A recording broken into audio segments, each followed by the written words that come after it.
Hey guys, Jen here with Serenity Hill Farmstead. Today I'm going to walk through my homeschool planner that I put together for our 2020-2021 school year.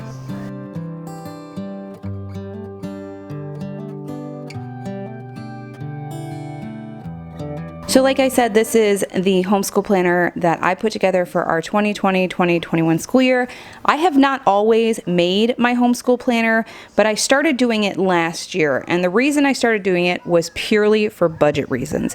I had settled on using a plum planner. I absolutely loved it. It's beautiful, it's customizable. You can put all sorts of, fun, unique things in there. You can set it up for how many days, kids, all of that. All of the things that you would want, you can pretty much customize it for. It's a great planner. However, there are two things that I didn't like about it. The fact that I could not take things in and out of it as our needs changed throughout the school year, and the price point of it. So last year, I tried my hand at making my own planner, and it was very, very simple, and I really did like how I could add things and take things away. But it was a little bit too plain still. So I learned some things and played with it a little more, and I came up with this, which is still incredibly simple, but still very effective, and it's got a little more added to it that makes it personal for our family. Now, stay tuned to the end of this. Make sure you watch the whole video through so you can watch the walkthrough and how I use it. It's not going to be super long. If you guys want something more in-depth and go through planning sessions with me and everything, let me know in the comments. I can definitely do that for y'all. But this is going to be something that's going to be available on our website. So in case you guys didn't know, I pop a link down in the description box where you can find our website. There is a shop on our website. It's called the Farm Store, and everything that comes from our homestead that we do sell is available there. So stay tuned for the details on that at the end of the video.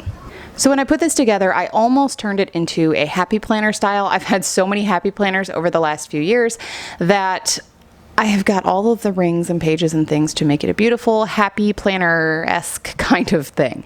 But I really like the binder, how much more it uses, and that I can put some folders in here, and this was just easier and took less time, and I can use all of the fun like tabs and stickers in there with the happy planner stuff too. But I decided to do this. So this binder I got off of Amazon. It is just a 1-inch binder. It was supposed to be a 1.5 inch, but they mailed me the wrong size, but I still liked it anyway, so it's still got the same design. So there it is. It's a little bit worn because this is my second year with it, but I mean, it's still in pretty good shape. So going through the cover, I just laminated the front part of it, and it just says 2020-2021 Homeschool Planner. Nothing fancy. So the one thing that I decided to add this year was just something that represented a little better how we homeschool. And you guys, if you've been watching for a while, you're familiar with the homestead homeschooling that we do. And I've been starting to share a little bit more about that. But this, I decided to put together a season sheet. And what I do is I divide it into the months, and you've got June, July, August, and September. And these are the summer months that we are growing things, harvesting, preserving, doing all of those things. Now, what we do on our homestead is directly related to how we homeschool, and I really wanted to, the whole purpose of this is to write down the things that we do in our homesteading so that I can create lessons around that or tie lessons in our existing curriculum to correspond to what we're doing here. So here you can see for summer we've got planting. We're going to be planting beans, zucchini, flowers, cucumbers, and herbs. We're harvesting peas, lettuces, and herbs. We're doing constant work with our chickens and rabbits in all seasons, but there's different things that we do. Excuse the beeping of the Instant Pot. There's different things that we do with our animals through different points of the year, and that'll be specific to whatever needs they have, or if we're processing or any of that. So, but right now in end of spring, beginning of summer, it's a lot of new life, so lessons would circle around that. And then building would be, we're making raised beds this year, which my oldest son did as part of his woodshop credit for high school for his freshman year. We've got a shed that we're going to be building, and we're starting to build our compost bins.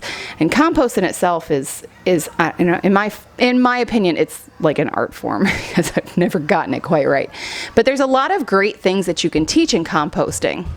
Just putting it together and what gets added, what doesn't, how you manage it. So that's definitely something we're going to be teaching. And then I just jazzed up this page. I did not print it out like that, but I just jazzed it up with some washi tape that I had. In other months when things are a little bit busier, homeschool and homesteading wise, I don't know if I'm going to keep doing that just because that was a little time consuming. And the whole point of this was to keep it simple, but it's pretty for now. So it's what we're using. So after the season page, we've got a month on 2 pages. And this I left blank so that I could personalize it and make it however I wanted to. I've got plenty of note room up here. I really like inspirational, motivational quotes and scripture. So I put that up there, and then I've got notes over on the side over there that will pertain to whatever a month is. In all of the planners that I have loved, the one thing that all of them had in common was a note-taking page.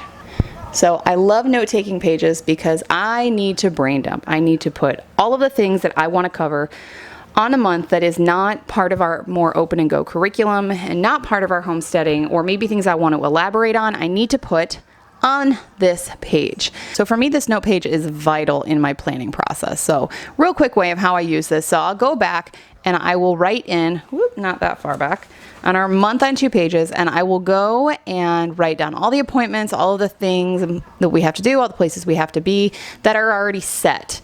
And then I will come to this note page and I will write down everything, all of the details or the extra things that I really want to do. And then I'll go into the next set of pages and plan my week. So here I did a week on 2 pages, and I set it up as a Monday through Friday. Now, we are 4-day-a-week homeschoolers, and we do more of a year-round schedule. Our homeschool schedule circles around a more seasonal schedule for our homesteading. But I left it like this because I never know what our weeks are going to be like. We could have changes in therapy. We could have changes in co-op. Things could come up. Now, we always have a set co-op day, but sometimes field trips will come up or get-togethers will come up, and I want to make sure we have some flexibility in that. Again, I left space at the top, over here, over there, down over on the end over there, because I like my stickers and I like my quotes and things. So I left lots of room, lots of notes, lots of brain dumping space here for me. On this side, I left this open because I wasn't totally sure how I want to do it, but after I got it printed and got everything put in the binder, I am absolutely positive what I'm going to do is by child, not by subject. The reason for that is I have a wide range of grades that I teach within our family. Our youngest, who is going to be almost 6 at the time that we're going to begin this school year, she's kindergarten, 1st grade level, and we go all the way up to 10th grade. So it'd be really, really difficult to try and say language arts here and try and fit everything for 4 kids across all of those levels in one tiny little box.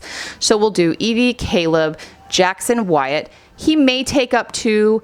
I'm not totally sure. We're going to play with this and see how this works. He does have his own planner that I tend to put more detail in just because he works better off of his own. He likes to be able to keep track of himself better that way. It's really good for building his executive functioning skills, and it's less stuff that I have to have in my journal. If I do have them in one box, if that seems to work out, then I will have an executive functioning box because I have more than one child that's working on executive functioning skills that has ADHD. So I think that's going to be an important thing to plan with. And I mean, building executive functioning is something that all of my children would benefit, whether they have ADHD or not. And then we're going to have a box for our group studies. And like I said, our weekly schedule will change. The other reason that I left so much empty space on this is because I tend to do more of a reverse lesson planning, and this just gives me a little more flexibility in doing that. I won't write down everything that we'll need to do for the week and make sure we get that done. What I'll do instead is just pretty much write the subjects that I need to hit, that we need to do on whatever days or however many times throughout the week, and then whatever we get done, I'll go back and I'll fill it in by day. So this setup, if you like reverse lesson planning or a more flexible lesson planning, this is a good setup for that. So I've got 5 setups in this for every month. And then we start again with a new season. We've got winter here and spring there. At the end of the planner, I put a few extra note pages in there. And I did that just for reflection or ideas for next year. Whatever you want to use that for, there's 2 extra note pages, curriculum choices for the next year, whatever. You've got the space for that. So that's the whole planner. Now in my personal setup, I chose, and this is another reason why I like the binders, there's a lot of just like note cards and things that I like to work off of, and little add-in things that I do with the kids. So I like these pocket folders for this. They're super, super durable and very cheap. I got them off of Amazon, and I can pop a link down there for you guys for that.